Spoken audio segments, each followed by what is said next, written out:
Poďte si so mnou ušiť z tohto kusku látky tento top.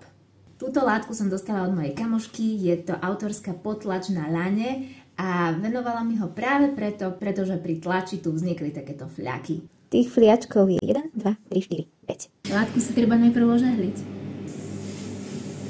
Takže potrebujem si vystrihnúť predný diel, zadný diel, prednú podsadku aj zadnú podsadku. Nevychádza mi to. Budem tam mať aj tú jednu kvetinku s fliačikom. Ešte som taká malá. A nakoniec mi to vyjde. Aj sa mi to bude hodiť k tejto sukni. Čo, Molly? Dávame bielu. Už sa to začína podobať. Ten špendlík. Kde je? Krásne vonia ten lan. Ešte podsádku a ukončiť kraje. Základom úspechu je všetko si dobre našpendliť. Ja som to dala naopak. Ideme šiť.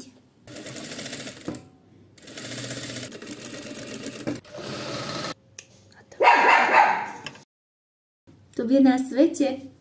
Je to veľmi jednoduchý strih, práve preto je vhodný pre začiatočníkov. A môže vyzerať aj takto, alebo takto. Ak by ste si chceli takýto top ušiť, môžete prísť ku mne na kurz a ja vás ho naučím. Teším sa na vás.